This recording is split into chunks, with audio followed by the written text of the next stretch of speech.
Welcome back to The Unemployed Idiot. Today, I'm going to show you how to plasti dip the wheels of your car.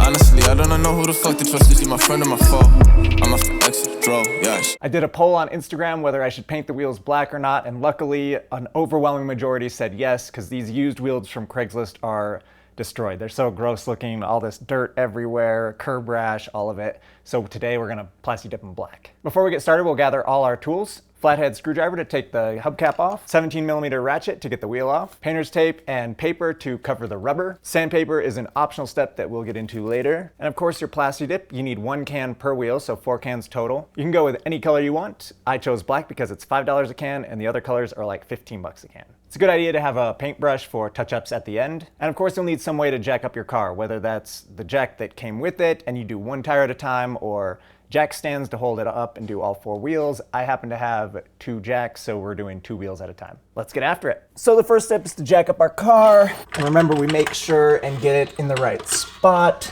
so we don't pop through the floorboards. That would be a real bad day. Right on that seam. And always make sure your e-brake is on so your car isn't gonna roll away. Pop our hubcaps off with our screwdriver. Go ahead and put your nuts somewhere you're not gonna lose them. So this next step is totally optional. I have horrible curb rash on the outside of these wheels. So I'm gonna take some sandpaper and sand it all down, try and get it kind of smooth. It's not gonna be perfect, but it'll be so much better than it currently is. So I'm starting with 120 grit sandpaper. I wouldn't use an electric or air-powered sander because then you're gonna start rubbing the rubber off, but hand sanding does take forever. The good thing about the plasti dip is it's pretty thick paint, so it'll fill in a lot, but it definitely won't fill in all of your curb rash. That's looking pretty good with the 120. Now we'll go straight to the 600. So then we'll go from the 600 to the 1200, which the 1200 barely has any sand in it at all. It's just like a final polish almost. And that's definitely good enough for our level of perfectionism. You just have to decide for yourself what your level of perfectionism is. Wheels are all sanded. We'll give them a quick wash and then we'll be ready to paint. So next you want to bring your wheels outside and give them a quick hose down, get all that loose dirt off. If you have a sponge, go ahead and sponge them off too. Get all the dust from our sandpaper off. Doesn't have to be perfect, but definitely try and get as much of the loose dirt off as you can, otherwise the paint's not gonna stick good. So go ahead and take some cleaner and paper towel or a rag and kind of dry everything off, get it all cleaned up, ready to accept paint. Give it the backside a little cleaning. It doesn't have to be perfect because nobody's gonna see this part anyway. Then you gotta leave them out in the sun to dry up. Now that everything's nice and dry, you need to find a good place to paint. Ideally that would be inside, but currently we have 9 cars, a tractor, and a boat, so garage space is pretty limited. So we are outside, and that's totally fine as long as you can have a place out of the wind and dust and that kind of stuff. Now we'll go ahead and tape off our rubber, so we're only painting the metal part of the wheel. The best way I've found to do this is to take small, like 6 or 8 inch sections of tape and kind of wrap them around right on the rubber and leave the sticky part up, and that's what we'll attach our paper to. So in some tutorials you'll see on YouTube, they stick like playing cards in here, but I couldn't get that to work. Tape is kind of the traditional way, so that's what we're going with. If you want to try the playing card route, you're welcome to it, but it just seemed like they wouldn't stick in there and they would just fall out. So you want to take your time with this. It is important, otherwise your tire is going to end up painted as well, and that's going to look not as good. I will say this is the most like annoying part of this job. So the better you can do this, the better it's just going to look when you're done. There we go. So now you want to take your paper and run it right in the tape, and you can kind of just like unroll it right onto the tape. See, it'll bend backwards like that. See how I'm like unrolling it right onto the tape? That's the best way I've found to be able to do it. Leave a little extra, tear it, then we'll fold it down really carefully. And sometimes you'll have to rip it.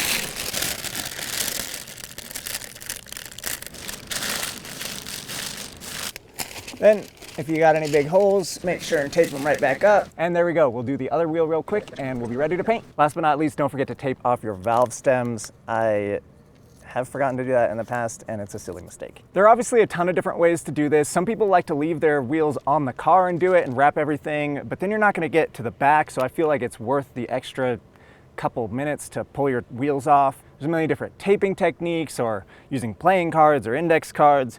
This is what I've found works. It's simple and we can get the job done. Let's get painting. We'll start with the backside. This is why I feel like it's important to take the wheels off the car.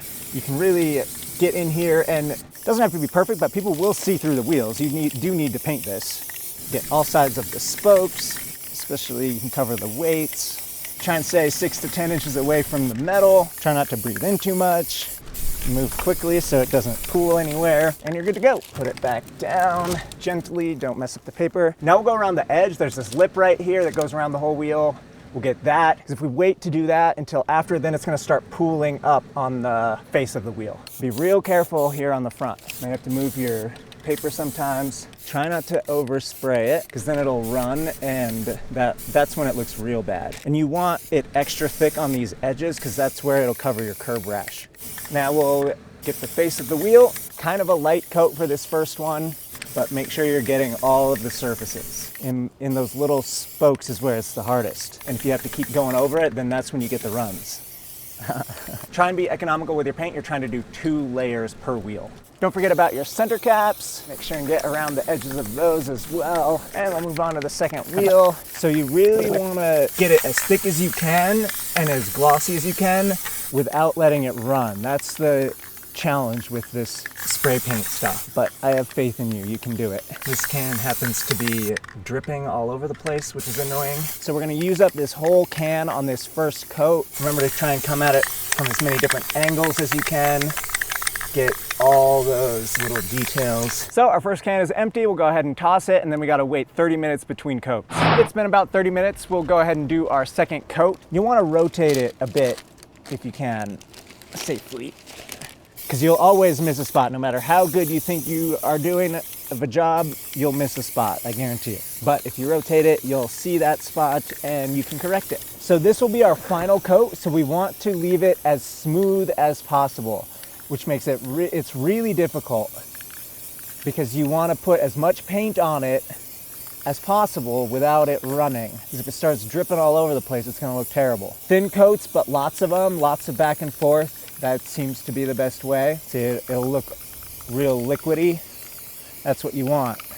But if you do it too much, then it starts dripping. Remember to be conscious you have a whole nother wheel, so only use half the can. So you want to get this covered nice, but you also have to save a little bit in the can for our touch-ups at the very end. Now we need to go ahead and let this dry for at least 4 hours before we put them back on the car. Now we've let it sit at least 4 hours. If you can let it dry overnight, that's the best. Make sure it's totally dry before we pull this paper off. So you want to be really careful with this tape around the paint. It's going to want to pull it off that little edge.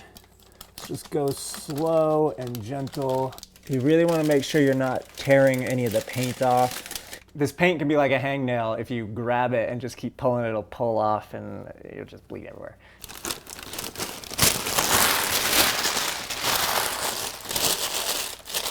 Nice. I think we did really good on this one. So there's this one little spot here that we want to touch up. And what we'll do is we'll spray some of our paint in whatever you have. This just happens to be a little plastic thing. Plastic baggie would work too. So if you have like one of those little watercolor brushes, that's probably the best bet. This one's a little too big, but I don't have a watercolor set. There we go. A lot of times these hydraulic jacks will sink a little bit, so you might have to jack it back up a couple. Remember to get your lug nuts hand tight before you go crazy with your ratchet or air impact, because you'll strip them right out, and we don't have a tutorial for that one. Look at this. That looks so much better. I'm so thankful you guys voted for me to do this. Let's throw the other one on and go check it out in the light. I'm with an artist, silly on block, Bambi. Baby's yellow, text. She wanna eat me like candy. Run up the racks, track me. I run up the racks like an athlete. Big facts, you're the dick, 6 flags, ballin' like. You guys, these black wheels look so good. I'm so thankful you guys voted to paint them black. This looks freaking amazing. This car rules now. Hope you learned something. We'll catch you next time.